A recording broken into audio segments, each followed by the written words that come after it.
There's a road along the coast of southern Italy, so narrow, in places that two buses physically cannot pass each other, and local drivers have worked out an entire unspoken system of horn signals just to survive the blind corners. It clings to cliffs that drop hundreds of feet straight into the Tyrrhenian Sea. And somehow, despite the danger, despite the traffic jams that can stretch for hours in August, people keep coming back, decade after decade, calling it one of the most beautiful drives on Earth. The Amalfi coast wasn't designed for cars at all. It was built for mules, for fishermen, for villages that spent centuries more connected to each other by boat than by road. And that history is exactly why it still feels so wildly, stubbornly alive today. Tonight, we're not just driving through for the photos everyone's already seen. We're climbing a trail the ancient Romans once used as an escape route, wandering into a cathedral built with stolen bones, tasting lemons the size of a fist grown on terraces carved directly into cliffside rock, and slipping into a sea cave that glows an impossible shade of green.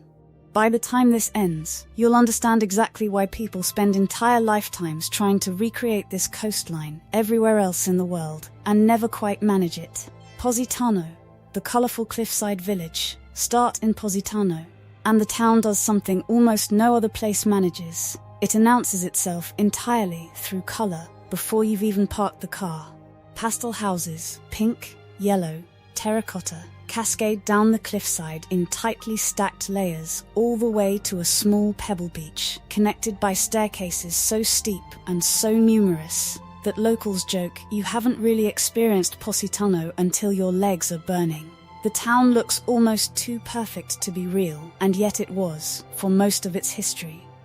A quiet fishing village few outsiders bothered visiting, until a 1953 essay by John Steinbeck, published in Harper's Bazaar, described it as a place that bites deep once you leave, and practically overnight turned this sleepy cliffside town into an international icon. Wander the narrow, stepped alleys away from the main beach path, past shops still hand-sewing the loose linen clothing the town became famous for, and you'll catch the scent of lemon trees drifting from private terraces tucked behind wrought iron gates, a smell so specific to this coastline that long-time visitors say they can recognize it blindfolded. But that's only the beginning, because up in the hills above Positano sits Ravello, and the shift in atmosphere the moment you arrive is almost startling. Where Positano buzzes with movement, Ravello feels deliberately, almost aggressively calm, a town built for contemplation rather than crowds. Composer Richard Wagner visited the gardens of Villa Ruffalo in 1880 and reportedly declared he had found the magical garden described in his opera Parsifal, without having designed a single stage set for it, the real landscape simply matching what he'd imagined. Every summer since 1953, the Ravello Festival fills these same clifftop gardens with live orchestras, a stage constructed directly at the cliff's edge so that the entire sea stretches out behind the musicians as a backdrop, turning a concert into something closer to a religious experience for anyone lucky enough to attend at sunset. The historic heart of Amalfi, just when you think you've found the coast's most dramatic town, Amalfi itself, the town that gave this entire stretch of coastline its name, pulls you into a completely different kind of history. Walk up the wide stone steps toward the Duomo di Sant'Andrea, and its striped fard, black and white stone arranged in dramatic Byzantine Arab patterns, hints at a past most visitors never expect from an Italian coastal town. Amalfi was once one of the four great maritime republics of medieval Italy, a genuine naval and trading power rivaling Venice and Genoa, with ships sailing as far as Constantinople and North Africa centuries before Columbus ever set sail. Inside the cathedral's crypt lie what are believed to be the remains of St. Andrew the Apostle, brought here in 1208 by a cardinal returning from the Fourth Crusade, a relic so significant it turned this small coastal town into a genuine pilgrimage destination for centuries. A short walk away, the Museo della Carta preserves an even older secret. Amalfi is believed to have introduced paper-making to Europe centuries before Gutenberg's printing press existed, using techniques absorbed from Arab traders. And some of the town's original watermill machinery still grinds cotton and linen fiber into paper today, exactly as it did 800 years ago.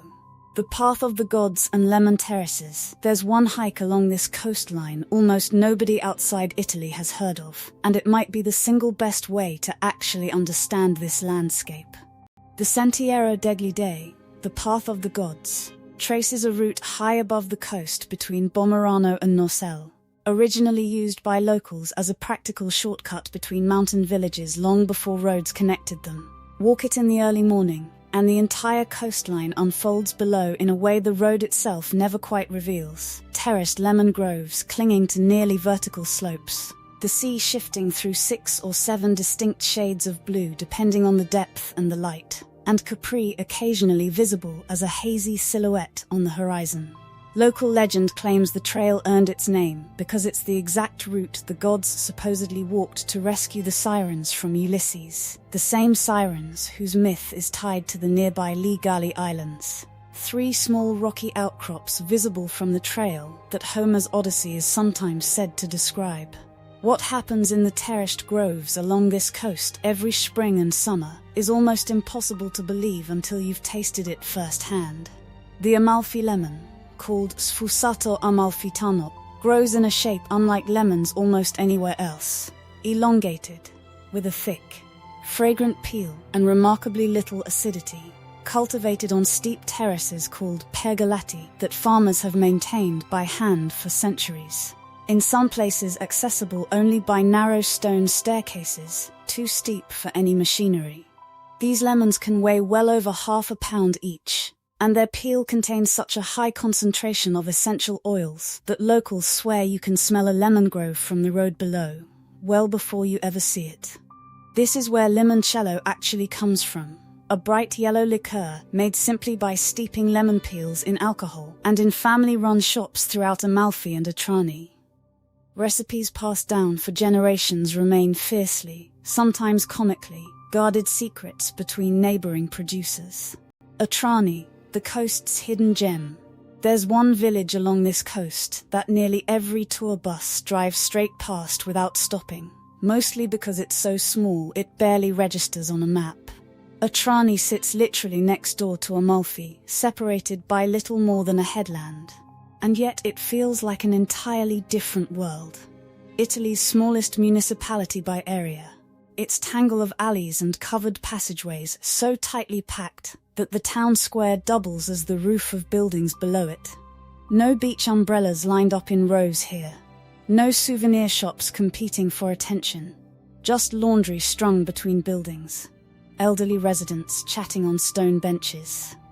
And a genuine sense that daily life here has continued largely undisturbed by the tourism transforming towns just a few hundred meters away. The church of San Salvatore di Biretto, tucked into the main square, holds a curious piece of history. Medieval doges of the old Amalfi Republic were once crowned inside its walls, using bronze doors cast in Constantinople in the 11th century that still hang in place today. A genuinely significant piece of medieval history, sitting almost entirely ignored by visitors rushing past toward more famous photo spots nearby. So maybe what makes the Amalfi Coast unforgettable isn't really the color of the water, or the food, or even the drama of that impossible road.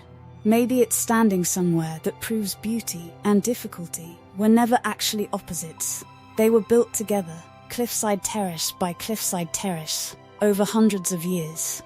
If this journey inspired you, don't forget to like the video, subscribe, and tell us in the comments which destination you're adding to your bucket list.